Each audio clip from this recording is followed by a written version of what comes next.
Normally लोगों को लगता है कि चेक बाउंस का केस तभी बनता है जब जो चेक है वो फंड्स इनसफिशिएंट की वजह से बाउंस हो जाता है या फिर डिसऑनर हो जाता है, या फिर ये सोचते हैं कि अगर वो जो चेक है अगर वो पेमेंट स्टॉप्ड की वजह से बाउंस होता है या फिर उसमें सिग्नेचर डिफर हैं उसकी वजह से बाउंस होता है तो उस सिचुएशन में चेक बाउंस का केस नहीं बनेगा।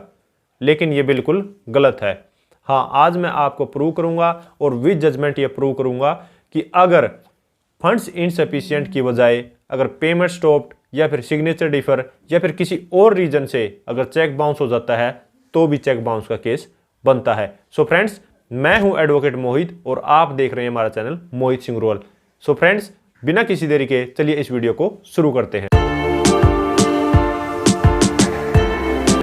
सो फ्रेंड्स, नॉर्मली लोग क्या करते हैं कि कोई भी चेक देकर और उससे बचने की कोशिश करते हैं कि अब ये चेक बाउंस इस वजह से कराया जाए कि हमारे ऊपर जो है चेक बाउंस का केस ना बने। वो मैं तरीके बताता हूं कि लोग क्या करते हैं। अब अगर मान लीजिए किसी ने चेक दिया तो वो क्या करते हैं, या तो वो क्या करेंगे कि चेक देते टाइम जो है वो सिग्नेचर अलग कर देते हैं या फिर चेक देने के बाद जो है वो पेमेंट स्टॉप करा देते हैं या फिर अपने अकाउंट को ही क्लोज करा देते हैं। ऐसा ही हुआ एक केस में। मैं आपको वो लैंडमार्क जो केस है वो भी बताऊंगा। ऑनरेबल सुप्रीम कोर्ट का वो केस है जिसमें ऐसा ही हुआ और उसमें ऑनरेबल सुप्रीम कोर्ट ने उसको कन्विक्ट किया कि अगर आप ऐसा भी करते हैं तो भी ये चेक बाउंस का केस है और आपके खिलाफ जो है वो कन्विक्शन बनती है। तो जिस जजमेंट में ये लॉ पॉइंट डिसाइड किया गया है उसका नाम है Modi cements limited versus Shri Kuchil Kumar Nandi. Full bench की ऑनरेबल सुप्रीम कोर्ट की जजमेंट है जिसमें ऐसा ही हुआ। सबसे पहले हम जान लेते हैं इस केस के क्या फैक्ट्स थे। तो इस केस में जो एक्यूज्ड था उसके 4-5 अलग अलग नेम से बिजनेस थे और कंप्लेनेंट का कहना यह था कि एक्यूज्ड ने मेरे से जो है वो लोन बेसिस पे या फिर क्रेडिट बेसिस पे जो है वो सीमेंट लिया था और जो एक्यूज्ड ने सीमेंट लिया था उसका जो आउट ड्यू बन गया था वो अप्रोक्सीमेटली 1 करोड़ 10 लाख रुपए बन गया था। तो अब इसमें जो आउट ड्यू था एक्यूज्ड की तरफ जो उसने अमाउंट देना था तो उसके पार्शियल डिस्चार्ज लायबिलिटी के लिए उसने 3 चेक इशू किए। वो चेक इशू किए उसने 2-2 लाख रुपए के और कंप्लेनेंट को दे दिए। अब कंप्लेनेंट को वो चेक दिए उसने और चेक देने के बाद जो पेमेंट स्टॉप अपने बैंक में करवा दी। अपने बैंक में एक लेटर दिया कि ये जो चेक हैं इनकी पेमेंट को स्टॉप कर दिया जाए। अब जो चेक दिए थे एक्यूज ने कंप्लेनेंट को, वो एक चेक था 23 फरवरी 1994 का और दूसरा चेक था वो था 26 फरवरी 1994 का और तीसरा जो चेक था वो था 28 फरवरी 1994 का। मतलब उसने चेक दिए 23 फरवरी का, 26 फरवरी का और 28 फरवरी का। 1994 जो है वो ईयर था। 3 चेक दिए। अब उसने क्या किया कि उसने लेटर दे दिया 8 अगस्त 1994 को, 8 अगस्त 1994 को अपने बैंक में एक लेटर दिया कि ये जो 3 चेक हैं इनकी पेमेंट को स्टॉप करवाया जाए। अब आप सोचेंगे कि ये चेक जो हैं वो दिए गए फरवरी में और अगस्त में इनकी वैलिडिटी कैसे थी।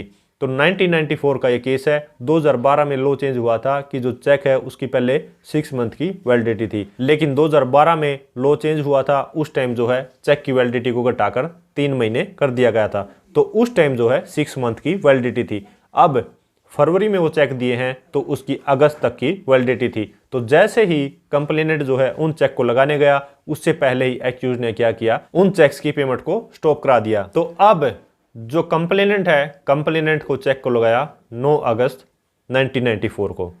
9 अगस्त 1994 को जो कंप्लेनेंट ने चेक लगाया उससे सिर्फ एक दिन पहले एक्यूज ने पेमेंट स्टॉप करा दी। जैसा कि मैंने बताया कि लेटर दिया 8 अगस्त 1994 को। तो अब उस सिचुएशन में वो चेक बाउंस हो गए।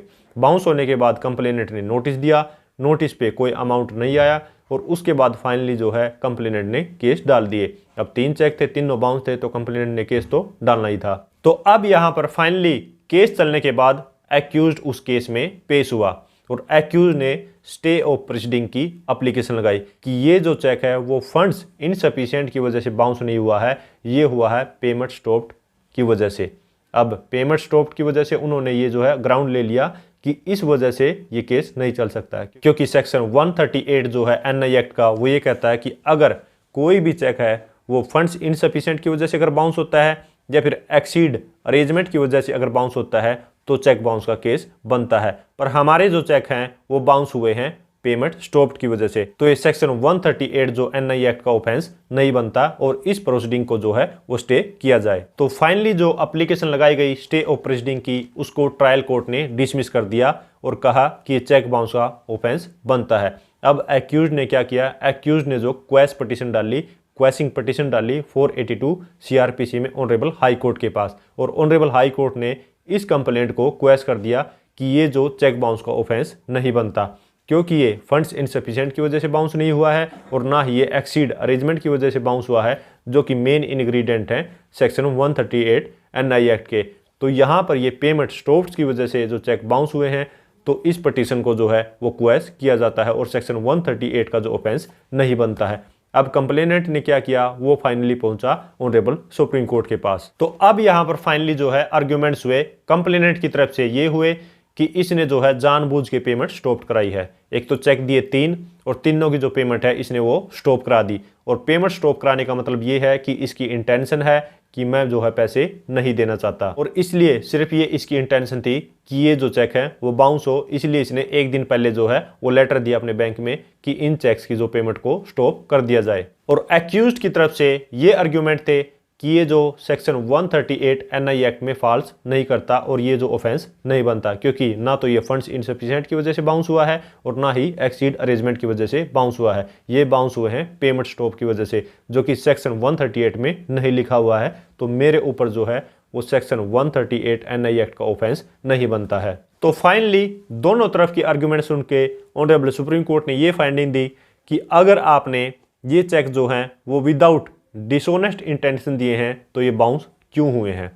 अब बाउंस कैसे, अब मेन चीज़ ये है कि जैसे ही आपने चेक दिए और चेक देने के बाद जब कंप्लेनेंट इनको प्रेजेंट करने के लिए जा रहा था, तो उससे सिर्फ एक दिन पहले ही आपने एक लेटर दिया बैंक में कि इन जो चेक्स की पेमेंट को स्टॉप करा दिया जाए। तो इसका मतलब क्या है, इसका मतलब ये है कि आपकी डिसऑनेस्ट इंटेंशन है और आपने ये जानबूझकर किया है, और ये इसी चीज़ से प्रूव होता है कि आपने सिर्फ एक दिन पहले जो बैंक में लेटर दिया, अगर आपकी इंटेंशन फेयर होती, अगर आपकी इंटेंशन जो है गुड होती, आप जो है लीगल नोटिस पे भी पैसा दे सकते थे या फिर केस चलने के बाद भी पैसा दे सकते थे, और यहाँ पर भी आप ये कह रहे हैं कि ये ऑफेंस नहीं बनता। तो जहाँ पर आपने चेक दिए और उसके बाद उनकी पेमेंट को स्टॉप करा दिया, तो इसका मतलब क्या है, तो अब वो चेक्स जो हैं वो किसी भी रीजन से अगर बाउंस होते हैं तो उनको चेक बाउंस का ऑफेंस माना जाएगा।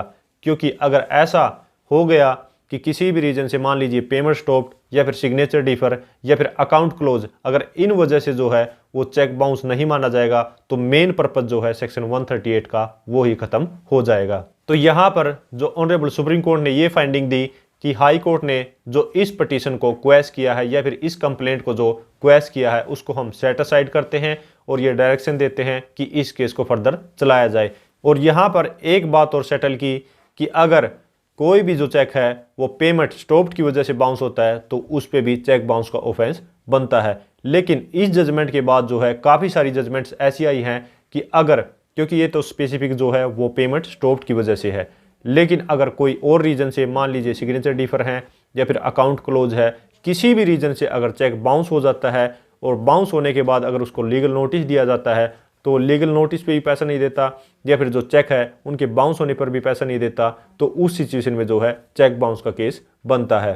तो यहाँ पर सिर्फ आपको ये समझना है कि अगर चेक को लगाया गया और चेक लगाने के बाद अगर वो किसी भी रीजन से अगर बाउंस होता है और बाउंस होने के बाद आप उसको नोटिस देते हैं, तो अगर वो नोटिस पे भी पेमेंट नहीं देता तो चेक बाउंस का केस जो है वो बनता है।